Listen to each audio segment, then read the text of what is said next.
Hey guys, Zane here with another quick one take review, and today I wanted to talk about the Johnny Foreigner album, Waited Up Until It Was Light. Waited Up Till It Was Light is often seen by both critics and the general public as one of the more easily accessible and generally better Johnny Foreigner albums in their relatively decent-sized discography. Waited Up Till It Was Light is often a very fun and energetic but still emotional release, which is great because that often needs to be the center of any form of emo pop or pop rock to really work to its fullest extent.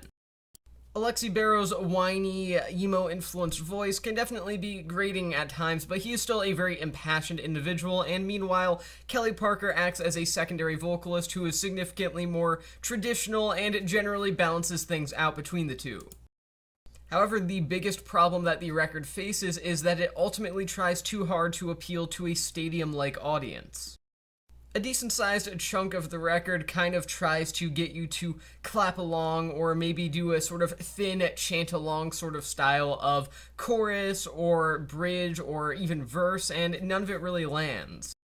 In fact, it actually drags down a solid, albeit unoriginal album more than it otherwise would have. This could have easily been just a solid, enjoyable, emo pop rock kind of album, but instead they were insistent on trying to create this sing-along type of style that doesn't really work on the tracks that embrace it the most. Obviously, it's not true for every song here. There are a number of songs that don't try to do that exactly, but it is true for at least a good portion of the album, and too much of the album at that. I'm going to give Waited Up Till It Was Light by Johnny Foreigner 3 stars out of 5. My one take on this record is that although it could have been a fantastic yet still very predictable listen, Johnny Foreigner as an outfit try way too hard to appeal to a larger, again, more stadium-like clap-along sort of audience, which generally speaking drags them down and negatively affects their music, resulting in an album that is underwhelming to say the least. The attempts at being engaging with the listener ultimately result in the opposite of the intended effect, and it's almost kind of sad because it's very obvious that the band are putting legitimate effort into connecting with the listener, but they try so hard by, again, doing these very, go along with us sort of sounds that it doesn't really work out, and it almost isolates you from the band rather than pulling you closer.